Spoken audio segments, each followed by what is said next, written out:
The concert hall was filled with soft murmurs and the gentle sound of people taking their seats. Everyone had come to see one man, a world-famous pianist known for his flawless skill and cold perfection. He had performed in the grandest halls across Europe, and his reputation was unmatched.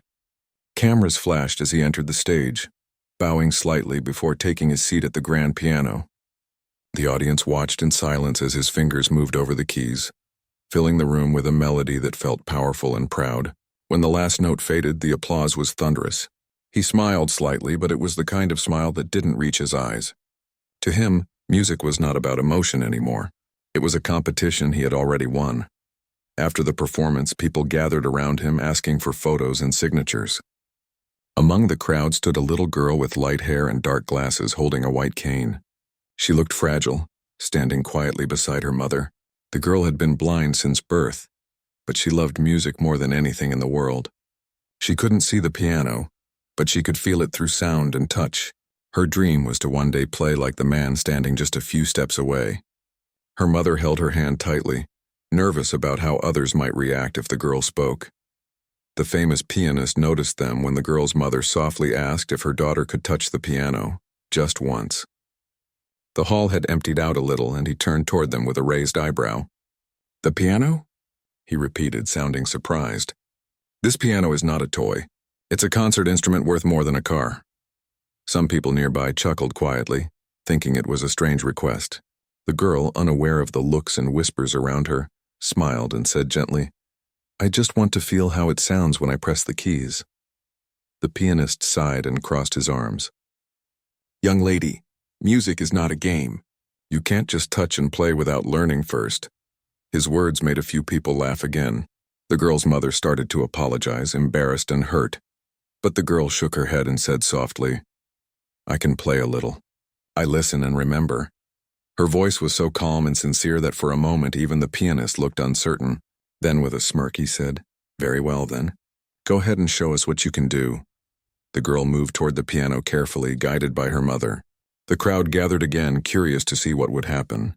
Some whispered that it would be a mistake, that she might break something or embarrass herself. The pianist stepped aside and watched, arms crossed, still convinced that this would be over in seconds. The girl sat on the bench and placed her hands gently on the keys.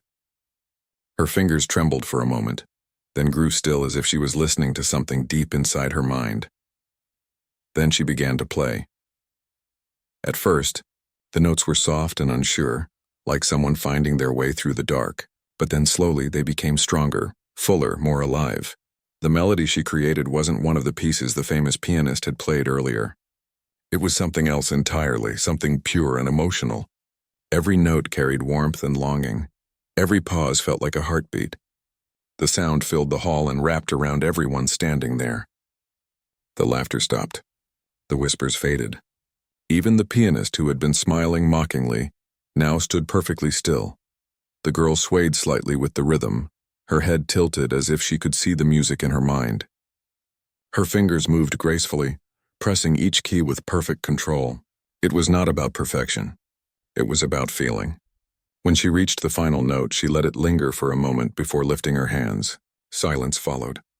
Complete silence. No one moved. Then, all at once, the audience erupted in applause, loud, genuine, and full of emotion. People stood up, cheering, some even with tears in their eyes. The mother covered her mouth, overwhelmed by pride. The girl turned her head toward the sound of clapping, her face lighting up with the kind of smile that could melt hearts. She whispered softly, "Did they like it?"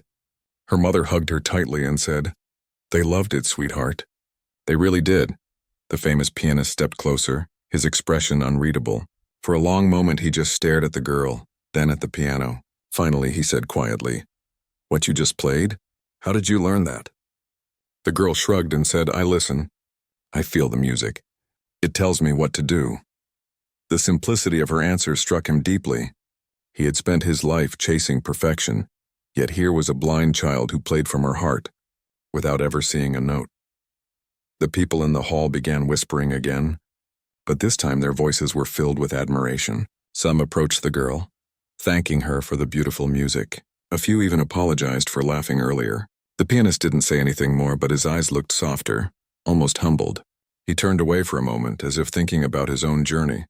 The endless practice, the fame, the emptiness he had felt despite all the applause. For the first time in a long while, he felt something real. The girl's mother thanked him for allowing her daughter to play, but he shook his head and said, "No, don't thank me. Thank her. She reminded me what music truly means." He looked at the girl again and added, "You have a gift. Don't ever stop playing." Later that night, when the hall was empty and quiet, the pianist sat alone at the same piano. His fingers rested on the keys, but he didn't play right away. He just sat there thinking about the girl's small hands, her courage, and her ability to express emotion without sight. He realized that while he had spent his career impressing people, she had touched their hearts in a single moment. Slowly, he began to play. Not a practiced piece, not something perfect, but something honest. The melody was gentle, filled with warmth and humility. It was a song of change, of rediscovering what had once been lost. As he played, he felt a tear roll down his cheek, and for the first time, he understood what it truly meant to make music that mattered. When he finished, he looked up at the empty hall and whispered, "Thank you, little one." The sound echoed softly through the space, as if the piano itself was answering him. The next morning, news of the girl's performance spread across social media. Someone had recorded the moment on their phone, and within hours it went viral. People from all over the world watched the clip, amazed by her talent and touched by her innocence. They wrote comments about how she had reminded them of the beauty of music, of hope, and of believing in oneself. The girl, however, didn't even know she had become famous overnight. She simply continued her routine, listening to the sounds of the world, playing her piano at home, smiling when her mother said she had done something beautiful. She didn't need fame to make her happy. She only wanted to share what she felt inside. The pianist saw the video too. He watched it many times, each time feeling something stir in his heart. He decided to reach out to the girl's family, not to offer money or fame, but to offer mentorship. He wanted to teach her, to help her grow, and maybe in doing so learn from her as well. That night, he sat again at his piano, closed his eyes, and began to play the melody she had played, the one that silenced the room. And as the sound filled the air, he smiled, finally understanding that sometimes the most powerful lessons come from the most unexpected souls. After the viral video spread everywhere, life began to change for both the pianist and the blind girl. The clip of her gentle hands moving across the piano keys had reached millions of people. Strangers from all over the world left messages filled with admiration and love.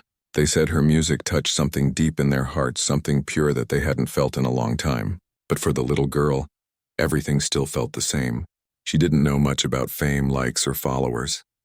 To her, music was still just sound, emotion, and imagination.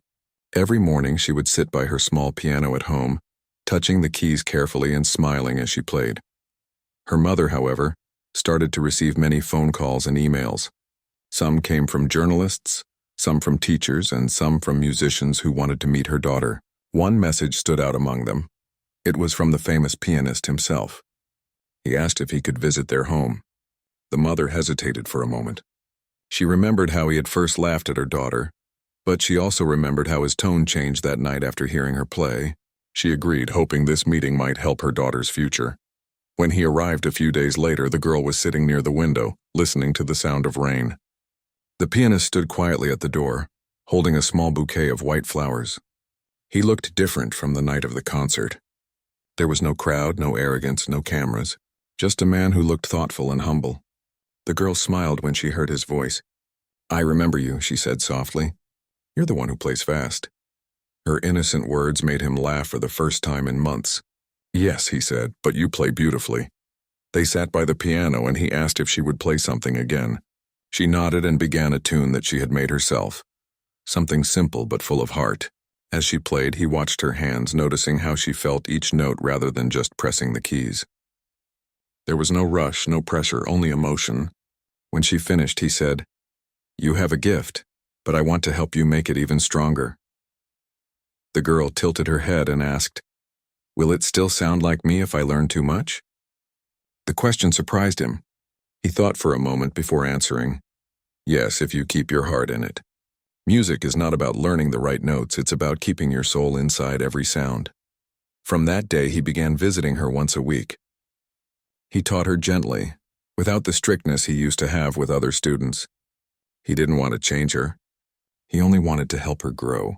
She couldn't read music sheets, so he would play small pieces and let her memorize them by ear. Her memory was incredible. After hearing something just once, she could repeat it perfectly, often adding her own touches. Sometimes when she played, he would close his eyes and feel like he was the student instead. Their bond grew quickly. The girl began to trust him, and he started to open up about his own life. He told her how he had lost joy in music after years of pressure, fame, and competition. "I forgot why I started playing," he admitted one afternoon. "It became something I had to do, not something I wanted to do." She smiled and said, "Then maybe you should listen more and play less." Her words, though simple, stayed in his mind for days. As weeks passed, people in the neighborhood began to notice the visits. Sometimes the sound of piano music filled the street, making people stop and listen outside. One elderly man who lived nearby said, "That little girl's music feels like sunlight after rain." Her mother often watched them from the doorway, smiling as she saw her daughter laugh and learn. One afternoon, the pianist brought her to his private studio in the city. It was filled with grand pianos, old sheet music, and framed awards. When she entered, she touched the air as if she could feel the space. "It smells like music," she said softly. He guided her to one of the grand pianos and said, "This is where I practice. Would you like to play here?" She nodded eagerly. When she began to play, the whole studio seemed to come alive. Her melody was full of wonder, and the pianist watched silently, realizing that she brought warmth into every room she entered. After she finished, he sat beside her and started to play along. At first, their sounds were different. His was sharp and precise, hers soft and emotional, but soon they blended beautifully. The two melodies danced together, rising and falling like a conversation between souls. For the first time in a long while, he felt free while playing. When they stopped, there was silence, then laughter. "See?" she said. "It sounds better when you don't think too much." He smiled and said, "You're right. Maybe I needed you to remind me how to listen." As their friendship grew, an idea began to form in his mind. He wanted to organize another concert, not for himself, but for her. A small stage, a simple piano, and an audience that would finally see what he had seen that day in the empty hall. He discussed it with her mother, who was hesitant at first. "She's still so young," the mother said. "What if people judge her?" But he replied gently, "They won't, not this time. They will listen." The girl agreed to play, though she didn't fully understand how big it was. To her, it was just another chance to share music. Over the next few weeks, they practiced together every day. He didn't push her. He simply encouraged her to feel the music and express it. Sometimes when she played, he would stop and just watch her, wondering how someone so young and blind could have such a deep connection to sound. The night of the concert arrived. It was held in the same hall where they had first met. This time, the lights were softer and the audience smaller, mostly music lovers, teachers, and families. The pianist introduced her himself, saying, "Tonight you will hear not perfection, but truth."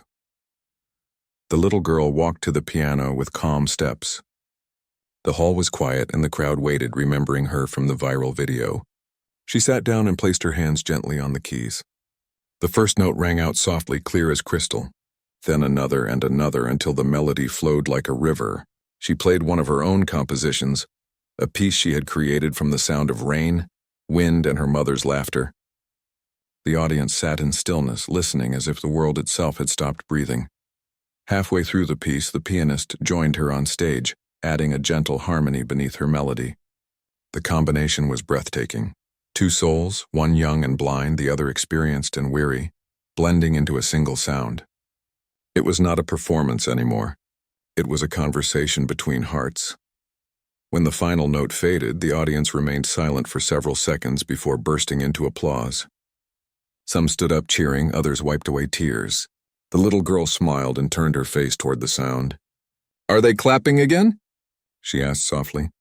The pianist whispered, "Yes, they're clapping for you." And for music. After the show, many people came forward not to praise her fame, but to thank her for reminding them why they loved music in the first place. The pianist looked at her and realized she had changed more than just his career. She had changed his heart. That night, as they left the hall, the girl held her mother's hand and said, "I liked when we played together. It felt like the piano was smiling." Her mother laughed softly and the pianist walked beside them, carrying his coat in silence. He didn't need applause or recognition anymore. He had found what he had been missing all along, the joy of sharing music, not performing it. When he reached his car, he turned back one last time to watch her standing by the streetlight, her face lifted toward the night sky as if she could see the stars.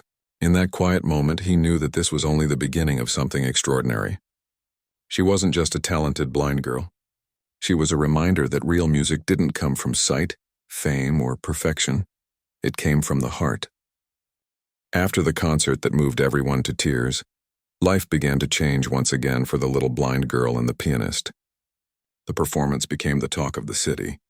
People didn't just praise the girl for her talent. They spoke about how she made them feel. Newspapers wrote stories about the miracle performance where a blind child taught a world-famous pianist how to feel music again. The pianist received hundreds of messages from people saying they had started playing piano again after years, inspired by the girl's innocence and passion. But fame never touched her heart. She still lived in the same small home with her mother, waking up to the same simple mornings and sitting at her old upright piano every day, playing melodies that only she could imagine. The pianist started visiting more often. Their lessons had turned into friendship, and the sound of their laughter often filled the small house. Sometimes he would bring new recordings of famous composers for her to listen to, and she would smile and say, "I can feel the sadness here," or "This one sounds like a memory." She had a strange way of understanding emotions hidden in music that even trained musicians couldn't describe. One afternoon, as they sat together, he asked her softly, "Do you ever wish you could see?" She thought for a moment and replied, "Maybe, but I think I would miss the way I hear things. When you can't see, you listen harder. You feel more." Her mother stood by the door watching them with quiet gratitude. The pianist had not only changed her daughter's life, he had become part of their small family. But she also worried. The world outside was not always kind, and fame could twist simple things into something else. She didn't want her daughter to become a tool for people seeking attention or money. One morning, a letter arrived from a large music foundation. They had seen the viral video and heard about the concert. They wanted to sponsor the girl's musical education, and even offered to send her abroad to study. The mother was overwhelmed. It was a rare opportunity, one that could open many doors. But when she told her daughter about it, the girl fell silent. "Will I still play with him?" she asked, meaning the pianist. "Not for a while," her mother said softly. "You'll be in another country." The girl lowered her head. "Then I don't want to go," she whispered. The pianist visited later that evening, and the mother explained everything. He listened carefully, understanding both sides. He knew this could be the chance of a lifetime for her. But he also saw how much she feared losing the bond they had. Sitting beside her, he said gently, "Sometimes, to make your music bigger, you need to step away from what's familiar. But you won't lose me. I'll still be here when you return." She touched his hand and asked, "If I go, will I forget how to feel?" He smiled and said, "No, because what you feel can never be taught or forgotten." The decision wasn't easy, but after many days of thought, the girl agreed to go. The pianist helped prepare her, teaching her everything he could before she left. How to listen for new instruments, how to remember long pieces, how to trust her instincts when surrounded by strangers. On her last day before departure, they sat at the piano one final time. He asked her to play something that reminded her of home. She played a soft tune that sounded like a farewell wrapped in love. He listened in silence, memorizing every note, knowing it would be months before he heard her again. The airport was crowded the next morning. The girl held her mother's hand tightly, her small suitcase by her side. The pianist stood beside them, quiet but proud. "Remember," he told her, "the world is full of sounds. Let them tell you their stories," she smiled and said. "And you'll keep playing too, right?" He nodded, though his eyes were heavy. When she walked away, her cane tapping softly against the floor, he felt something inside him ache, like a song ending too soon. Life without her felt strangely quiet. The pianist returned to his usual schedule, concerts, interviews, rehearsals, but everything felt different now. The crowd still cheered, but he couldn't feel the same spark he once did when she was around. He missed her laughter, her simple questions, the way she made him see the world with new eyes. To fill the emptiness, he started composing again, something he hadn't done in years. The piece he worked on was inspired by her, a gentle melody that carried both light and sadness. He named it Her Song. Months passed. The girl, now living in another country, found herself in a new world. The music school was grand, filled with students and teachers who spoke in many languages. At first she felt lost. Everyone moved quickly and the lessons were strict. They taught her music theory, scales, and rules, things she had never cared much for. She tried to keep up, but sometimes when she sat at the piano, she felt like the notes were trapped instead of free. One evening, after a long and tiring day, she sat alone in the practice room. The walls were white, the air cold. She placed her hands on the keys and began to play the melody she had learned with her mentor back home. Slowly, her heart began to calm. Her teacher entered quietly and listened from the doorway. When she finished, he said, "That wasn't what we practiced today." She turned her head toward his voice and replied, "No, but it's what I felt." Instead of scolding her, he smiled softly. "Maybe that's what makes you special," he said. "Don't lose that." Weeks later, she was invited to perform at a student concert. The pianist back home couldn't attend, but he watched the live stream online. As she walked to the piano, he could see how much she had grown. Her hands looked more confident, her posture stronger. When she began to play, the sound was richer than ever, but still full of innocence. He realized she hadn't just learned, she had evolved. Her music was no longer just about emotion. It carried wisdom, too. After the performance, she called him through her mother's phone. Her voice was full of excitement. "I did it," she said. Everyone clapped so loud. He laughed and said, "I told you they would, you see? You didn't forget how to feel." She replied, "No, I just learned how to tell my feelings better." Months turned into a year. Her name began appearing in small magazines and music blogs. People wrote about the blind girl who played like she could see colors and sound. Invitations came for her to perform in other countries. The pianist watched her journey with pride. Yet deep down he longed for the day she would return home, not as a student but as an artist.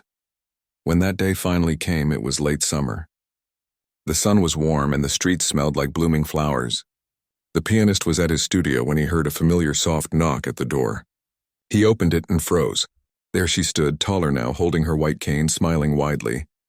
"I told you I'd come back," she said. He laughed and said, "You did. And I've been waiting." She walked in and touched the piano as if greeting an old friend. "Do you still play the song I made?" she asked. "Every night," he replied. Then he handed her a sheet of music and said, "But this time I wrote something for you." She sat down, touched the keys, and began to play what he had composed. The music was soft and full of emotion, a reflection of their shared journey. As the notes filled the room, it felt like no time had passed at all. When the last note faded, they sat in silence for a while. Then she said, "I heard so many pianos, but none sounded like this one." He smiled and replied, "Maybe because this one remembers you." She laughed, and the sound filled the room like sunlight. Outside, the evening sky turned golden. The two of them sat by the piano, not as teacher and student anymore, but as equals. Two souls connected by music, by trust, and by something greater than either could explain. Neither fame nor distance could ever break that bond. It was more than talent. It was heart meeting heart through the language of sound. The house was quiet that morning, filled only with the soft sounds of birds outside and the gentle hum of the piano. The little blind girl, now older and more confident in her abilities, sat by the keys, fingers poised carefully over the notes. The pianist, who had become more like family than mentor, watched from across the room. He could see how much she had grown, not just in skill, but in spirit. Her playing was no longer tentative or unsure. Each note carried intention, thought, and emotion, as though the music itself had become a part of her. The past year had been a journey for both of them. She had traveled to foreign countries, studied under great teachers, and performed in halls that echoed with applause. Yet she had never lost her humility or the simple joy of music. The pianist often marveled at her ability to absorb everything without losing herself. She never let technique or praise replace the feelings that came naturally when she touched the piano. Today, he had planned something special, a chance for her to compose a piece entirely on her own, from start to finish. He placed a blank sheet of paper on the stand and said, "This is yours. No rules, no instructions. Just play what you feel and we will write it down together." She tilted her head, thoughtful. "Even if it doesn't sound perfect?" she asked. "Even then, he replied gently. Perfection is not what matters. Feeling is what matters. She closed her eyes, took a deep breath, and began to play. At first, the melody was hesitant, notes carefully chosen, as if she was testing the space around her. But soon her confidence grew. The music rose and fell like a conversation, carrying the weight of her experiences and the joy of discovery. The pianist listened in awe. Every chord, every pause spoke of stories she had never told, of places she had seen only in sound, of the nights she had spent imagining colors and textures through music. He realized that in all his years he had never heard someone compose with such honesty. Hours passed without anyone noticing. The girl would stop, hum a little, adjust her fingers, and continue. The pianist would gently guide her hand when necessary, but mostly he let her instincts lead. When the piece was finished, she leaned back, smiling but exhausted. "It's done," she whispered. The pianist nodded, his eyes misty. "It is beautiful," he said. "You've created something that no one else could. This is your story in sound." Over the next few days, they practiced the piece together. She learned how to transition smoothly between different emotions, how to make the melody tell a story without words. He showed her how subtle changes in tempo and volume could affect the listener's heart. Yet despite all the guidance, he never interfered with her natural style. He understood now that music wasn't about control. It was about expression. Word began to spread quietly among their friends and neighbors. People came to their small home to hear the girl play, not for fame or recognition, but because they had heard about the incredible melodies she was creating. Her music touched them deeply. A local teacher who had heard her said, "Even without seeing, she paints pictures with sound. I have never felt anything like it." The girl would blush at the praise, but she continued to play simply because she loved it. One afternoon, the pianist suggested a small recital in their town. It wasn't a large stage, just a room with a few chairs and an upright piano, but he wanted her to experience performing her own piece in front of people who had never heard her before. At first, she hesitated. Performing for strangers made her nervous. "What if they don't like it?" she asked quietly. He took her hand and said, "They will hear what you feel. That is enough. Music that comes from the heart cannot fail." The day of the recital arrived, and the room slowly filled with people. Friends, neighbors, teachers, and a few curious strangers settled into their seats. The girl stood by the piano for a moment, feeling the vibrations of the room through the floor and the air. She placed her hands on the keys, closed her eyes, and began to play. The first notes were soft, almost whispering, but soon the music built, filling the room with light and warmth. As she played, the audience felt every emotion she poured into the melody. It was not just skill, they could feel her joy, her fear, her hope, her dreams. A few listeners wiped away tears. Others leaned forward, captivated. The pianist watched silently, feeling proud. But more than that, he felt a quiet happiness at seeing her embrace her music so fully. He knew she had found her voice, and it was more powerful than he could have imagined. When the last note faded, the room erupted into applause. It was loud, heartfelt, and genuine. She smiled, opening her eyes and realizing that people had connected with her music without seeing her, without needing words. The feeling was overwhelming. The pianist stepped forward and said, "Ladies and gentlemen, what you have just heard is not only skill, it is truth. And it comes from the heart of someone who sees with more than just eyes." After the recital, people approached her, offering congratulations, asking questions about her composition, and expressing their admiration. The little girl, ever humble, thanked them simply, smiling shyly. She didn't fully understand the impact her music had on them, but she knew it had made a difference. For the first time, she realized that music could touch more than her own heart. It could reach the hearts of everyone who listened. That night, as the house grew quiet, she sat by her piano again. The sheet music of her new composition spread before her. The pianist joined her, and together they reviewed each note, discussing small changes and improvements. But mostly they sat in companionable silence, enjoying the music that flowed naturally from her fingers. He had never felt so content in his life, knowing that the future of music might be brighter because of her. Weeks passed, and her confidence grew. She began experimenting with different sounds, exploring rhythms and harmonies that surprised even the pianist. Sometimes she would close her eyes and imagine a story, and the music would follow. She created melodies that reflected seasons, emotions, and even the sounds she remembered from her travels abroad. Each piece was unique, personal, and alive. The pianist noticed that she had developed a deeper understanding of music than many seasoned players. She didn't just play notes, she told stories. He encouraged her to write them down, not as words, but as compositions that could be shared with others. Slowly, she began to build a collection of her own works. Some were simple, filled with innocence and charm, while others were complex, reflecting the depth of her experiences and imagination. One morning, he suggested something new. "Why not try playing for children who are learning music?" he asked. "Maybe they could learn from you in ways even teachers cannot explain." She was hesitant at first. The thought of teaching seemed overwhelming, but he explained that it didn't have to be formal. It could be as simple as showing them how to feel the music. She agreed, curious about the experience.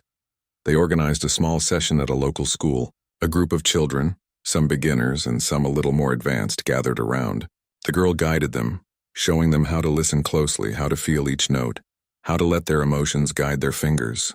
She laughed when they made mistakes, encouraged them when they struggled, and smiled when they discovered their own melodies. The children responded with excitement and wonder, amazed that someone could play so beautifully without seeing. By the end of the session, the room was filled with a soft harmony as the children attempted their own melodies alongside hers. The pianist watched in awe, realizing that she had not only learned from him but was now teaching others, passing on the gift she had discovered. He felt proud, but more importantly, he felt hope. Hope that music could continue to grow and reach more hearts, even through someone who had never seen the world in the way most people did. That night, as they returned home, the girl reflected on the day. She felt joy not just from performing, but from sharing her music with others. She realized that music could be more than personal expression. It could build connections, inspire courage, and spread happiness. The pianist noticed the thoughtful expression on her face and said, "You are learning something most musicians never understand. Music is alive because of the love you put into it." As she sat down at the piano later, she began to play a new piece, inspired by the laughter and curiosity of the children she had taught. It was lively and bright, full of hope and energy. The pianist joined her again, adding gentle harmonies. And together they created something extraordinary, a blend of experience and innocence, knowledge and imagination. When they finally stopped, silence filled the room, but it was a peaceful silence, a silence that spoke of accomplishment and contentment. She looked up at him and said, "I think I understand now. Music isn't just about playing, it's about sharing." He nodded, smiling softly. "Exactly. And now you are sharing it with the world." The days that followed were filled with practice, composition, and teaching. She grew more confident, more creative, and more connected to her music than ever before. People continued to come to hear her, some bringing students, others bringing instruments, and all leaving inspired. The pianist knew that her journey was only beginning, that there were many more stages, more audiences, and more hearts waiting to be touched. But he also knew that no matter where she went, she would always carry the truth of music in her hands, and that truth would guide her through every note she ever played. Months had passed since the little blind girl had returned home, and life had settled into a comforting rhythm. The mornings were filled with sunlight streaming through the windows, the gentle chirping of birds, and the soft hum of the piano as she practiced her melodies. She had grown taller now, her fingers longer and more agile, able to reach across the keys with grace and precision. Yet despite all the growth, there remained a sweetness and innocence in her playing, a purity that made every note resonate deeply with those who listened. The pianist visited her regularly, but these visits had evolved from lessons into collaborations. They would sit together for hours, experimenting with harmonies, creating new compositions, and exploring the stories behind each melody. She had begun to write down her compositions in a way that suited her, not through traditional notation, but by recording the patterns in her own method, so she could recreate them perfectly every time. He was fascinated by her ability to remember complex pieces entirely by ear, yet play them with feeling that no machine or textbook could replicate. One afternoon, the pianist suggested a new idea. "What if we share your music with more people, not just in our town, but across the country?" he asked. She paused, her hands hovering over the keys. The thought of performing for strangers again made her nervous. "What if they don't like it?" she whispered. He smiled gently. "They will feel what you feel.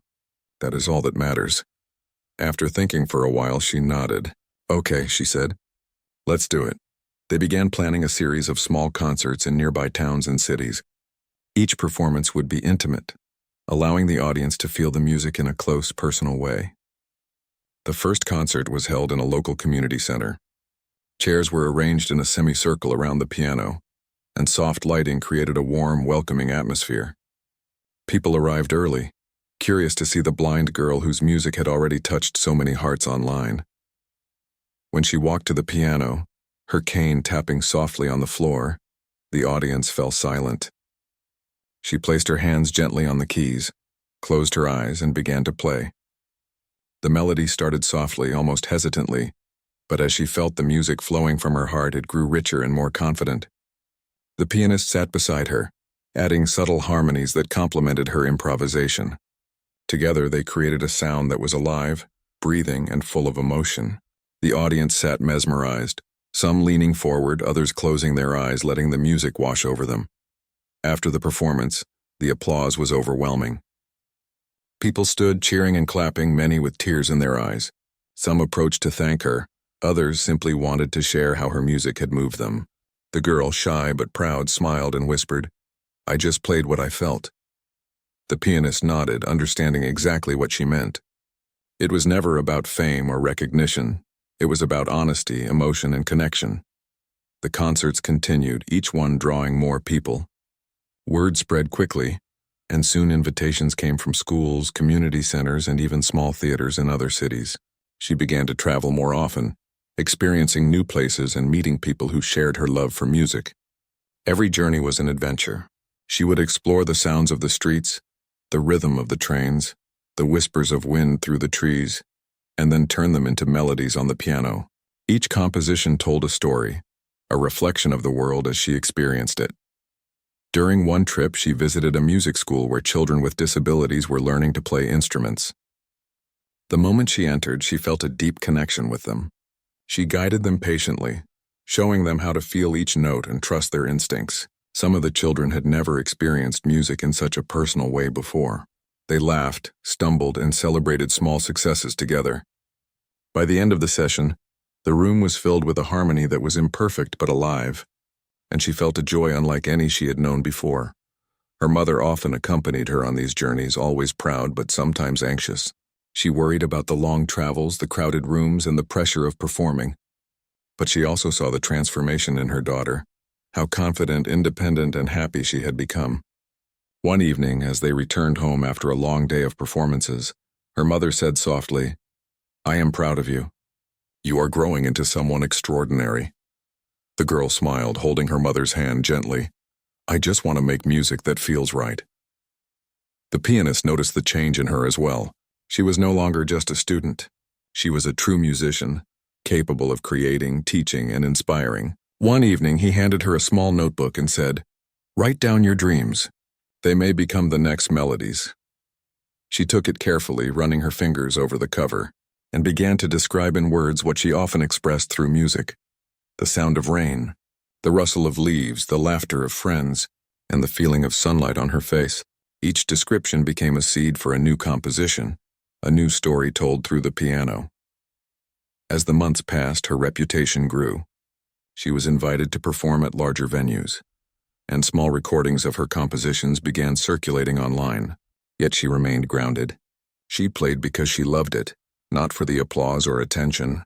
Each performance was personal, heartfelt, and unique. People who listened felt a connection, as if they were hearing not just music but the thoughts and emotions of a kind, pure soul. One morning, the pianist suggested something daring. What if we organize a concert for children across the country, including those who cannot afford music lessons? The girl's eyes widened. "You mean I could play and help them learn for free?" He nodded, smiling. "Yes, music is not only for the privileged. It is for everyone who wants to feel it." She agreed eagerly, and together they began planning. The project was ambitious. They reached out to schools, community centers, and organizations that supported children with disabilities. Volunteers helped set up spaces, pianos were donated, and local musicians offered their assistance. On the first day, dozens of children arrived, some shy, some curious, all eager to explore music. The girl moved among them, encouraging, demonstrating, and sharing her melodies. The room soon filled with laughter, chatter, and the bright, imperfect sound of children discovering their own music. One boy, who had never touched a piano before, struggled to find the keys. The girl knelt beside him, guiding his hands and humming the tune softly. Slowly, he began to play a short melody. His eyes lit up with surprise and joy. "I did it!" he exclaimed. She laughed and said, "See?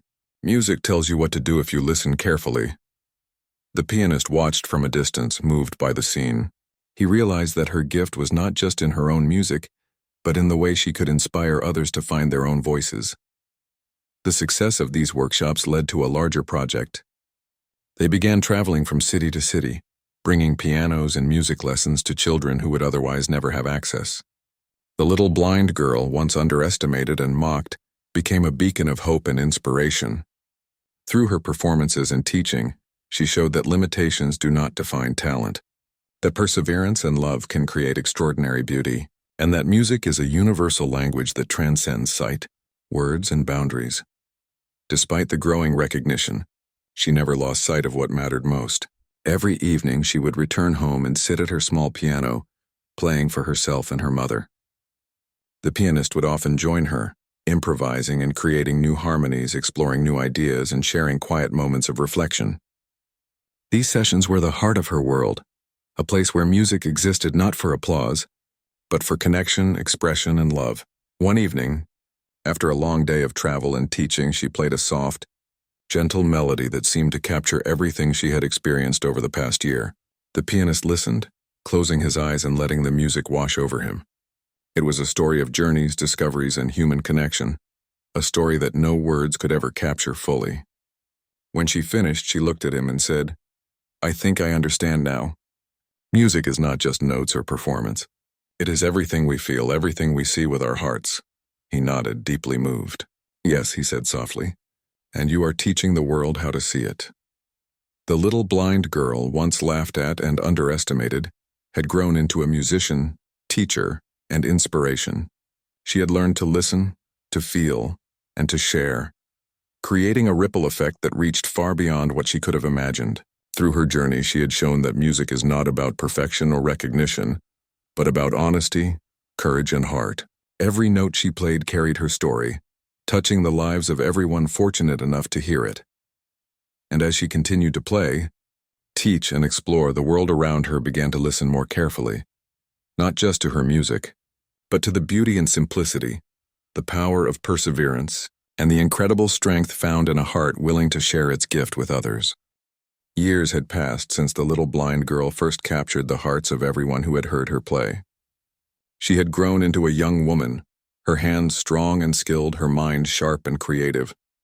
Yet she still approached the piano with the same gentle curiosity and love she had when she was a child. Her journey had been long and full of challenges, but each step had shaped her into someone extraordinary, not just as a musician, but as a person who could touch the lives of others with her heart. The pianist, now older and wiser, continued to be her closest friend and guide. Over time, their roles had shifted. She no longer needed instruction in the traditional sense. She had learned everything she could from him about skill and discipline. Now their time together was filled with collaboration, inspiration, and sharing ideas. He still marveled at how she approached music with innocence and creativity, reminding him of why he had fallen in love with it in the first place. Their bond had grown beyond teacher and student. It was a partnership built on trust, respect, and shared passion. One morning, as sunlight spilled across the piano keys, she sat quietly, contemplating a new composition. She wanted it to reflect her journey, every city she had visited, every child she had taught, every note that had carried her through years of learning and performing.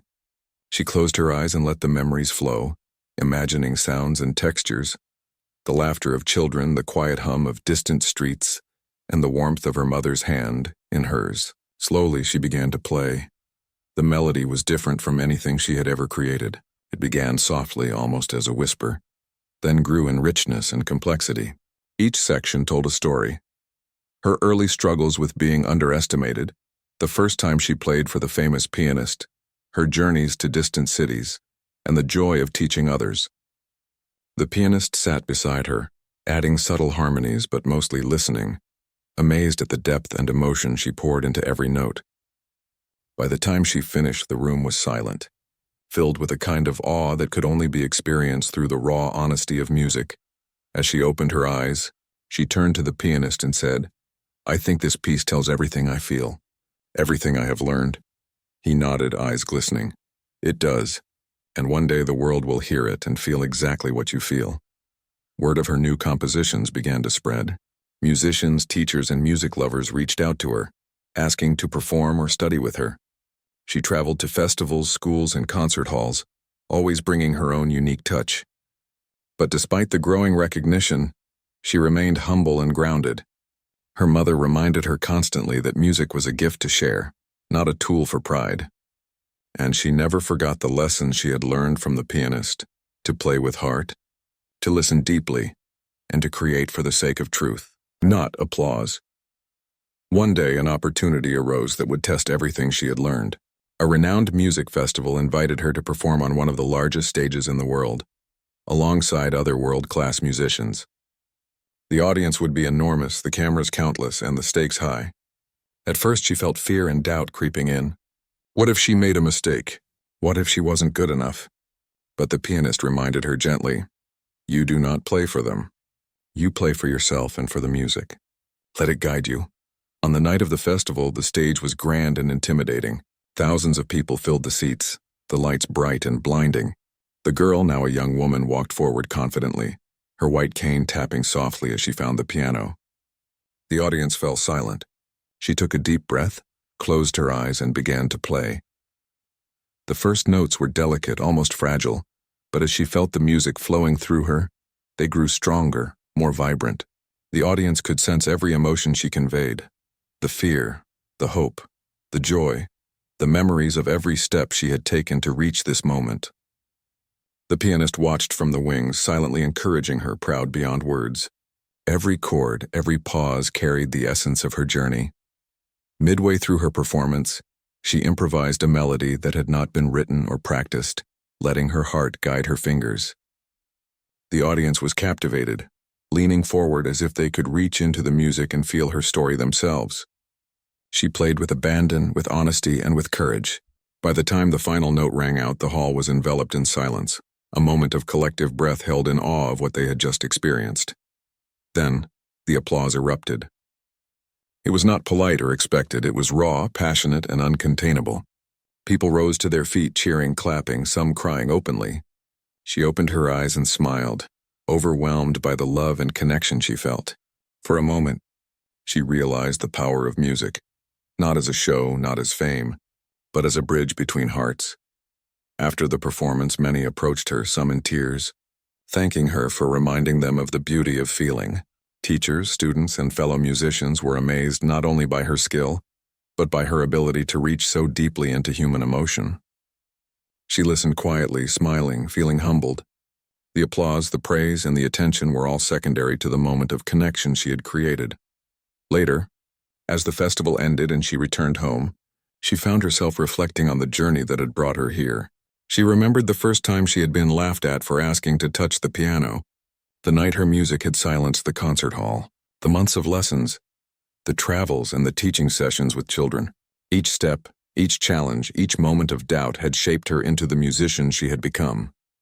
She realized that true success was not measured by fame or recognition, but by the depth of the impact one leaves on others. The pianist joined her that evening, and together they sat at the piano. She played the melody she had performed at the festival again, this time slowly, carefully, letting the emotions linger in the air. He listened, eyes closed, heart full. When the final note faded, she turned to him and whispered, "I think I understand now. Music is not about being perfect. It's about being honest." He nodded, placing his hand gently on hers. "Yes. And you have taught the world that lesson in the most beautiful way." Over the following months, she continued to travel and perform, but she also dedicated time to teaching. She established small workshops and mentorship programs for children, especially those with disabilities, so that they too could discover the joy of music. She encouraged them to trust their instincts, to feel every note, and to create without fear. The impact was profound. Children who had once believed they could never play an instrument began to explore sound with confidence and curiosity. Her mother often watched quietly during these sessions, pride shining in her eyes. The girl's life had grown beyond her own dreams. She had not only achieved remarkable skill, but she had also inspired countless others. And yet she remained humble, returning each day to her piano, finding solace in the simple act of creating music for its own sake. The pianist, observing her growth, realized that she had become a teacher, an artist, and a beacon of hope. He had guided her at the beginning, but now she guided others. The circle had come full. One evening he said softly, "You have become more than I could have imagined. The world sees you, but I see your heart, and it has grown beyond anything I could have taught you." She smiled, taking his hand. "I could never have done it without you," she replied. "You showed me how to listen, how to feel, and how to trust myself." As time went on, her music continued to touch lives. Concerts, workshops, and recordings spread her melodies far and wide. People who had once struggled to understand or express emotion found solace in her music. She became known not just as a pianist, but as a storyteller, a teacher, and an inspiration. And through it all, she never lost her humility, her love for simple melodies, or her deep connection to the piano that had been her first friend and companion. One quiet evening, she sat alone at her piano, reflecting on her journey. She placed her hands on the keys, remembering the first notes she had ever played, the first time she had silenced a room, and every step that had brought her here. She began to play, slowly at first, then with growing confidence, letting the music carry her memories, her emotions, and her dreams.